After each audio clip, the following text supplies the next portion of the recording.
Bon alors Jacques, cette battue, ça s'est bien passé? Oui, j'espère. J'ai tiré, mais je suis pas très confiant de mon tir. Enfin, on va y aller voir. On va aller voir. En fait, donc on a chassé aujourd'hui avec Jacques, qui est responsable du réseau sécurité auprès de l'ONCFS, et on va vous montrer les bons gestes à faire lorsqu'on quitte son poste.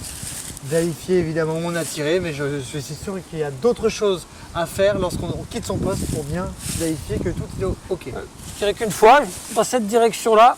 Je sais pas où est ma balle. J'ai pas l'impression d'avoir touché l'animal, mais il faut qu'on aille voir. Tout tir mérite un déplacement du chasseur, n'est-ce pas? Allez, on y va.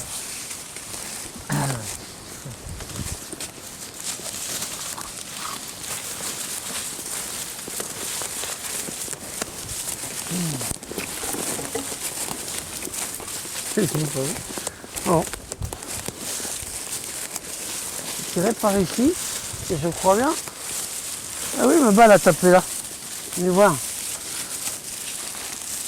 Ah oui, on voit pas, c'est marrant, hein, vous voyez, on voit pas le trou d'entrée de la balle dans l'arbre. Et on voit la sortie. Et on voit la sortie. Ouais. Voilà, ma balle, elle est là. L'animal a passé là, on voit bien. Ouais. Alors parfois, il est possible qu'on n'arrive pas à retrouver ou à avoir d'indices. Est-ce que le principe, c'est je ne quitte pas mon poste à partir du moment où j'ai pas retrouvé d'indice? Non. Mais on va toujours voir son coup de carabine. C'est pas possible de ne pas savoir où sa balle est passée, même quand on en est persuadé. Là, j'avais un doute, il n'y a pas de problème.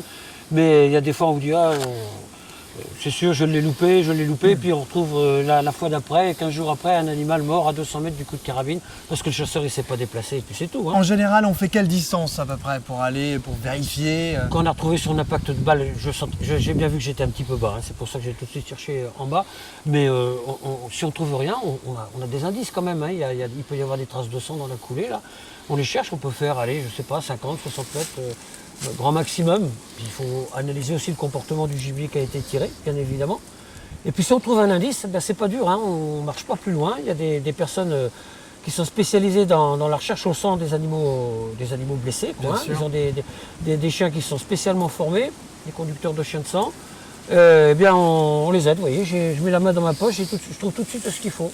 Une petite rubalise de chantier, vous voyez. On va mettre à quelle hauteur? On met à hauteur de vue, il ne faut pas la mettre sur l'endroit où il y a des indices. Le conducteur de chien de sang les retrouvera facilement. Le chien les retrouvera aussi.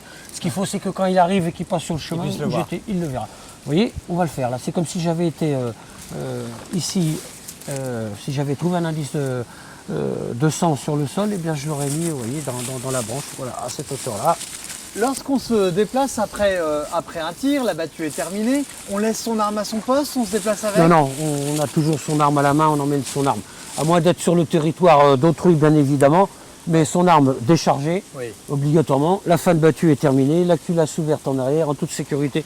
Mais on ne laisse jamais une arme à un poste, il peut passer quelqu'un. Vous avez vu, il y a un chemin rural qui n'est pas très loin. Là, non, on n'abandonne pas son arme, surtout pas. Et on met un indice ici, est-ce qu'on en met un également sur le chemin? Tout à fait. Normalement, les postes sont numérotés. Vous le signalez à votre responsable de ligne ou au président de la chasse, à tel poste. Il vous le demandera, s'il a bien sûr organisé sa battue, sur quoi vous avez tiré, si vous avez eu une réussite ou pas, et vous lui donnerez les explications nécessaires et il donnera les consignes pour éventuellement venir rechercher l'animal après la battue. Et puis comme je vous ai dit, l'arme elle est ouverte et déchargée.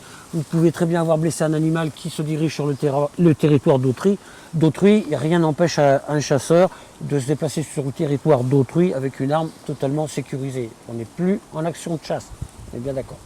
Donc pour résumer, peu importe qu'on pense avoir touché ou non l'animal, à partir du moment où on tire avec son arme, on va vérifier son tir. Tout à fait. Après. Tout à fait. Ça fait partie du bon comportement du chasseur et la chasse ne peut pas être autrement que de cette façon-là, organisée et continuer sa journée, voir son action de chasse. On ne peut pas le soir ou en discussion autour d'un repas dire finalement on a des regrets d'avoir blessé un animal ou de ne pas savoir ce qui s'est passé. Ça doit bien se terminer. Ça se termine par le constat du tir obligatoire.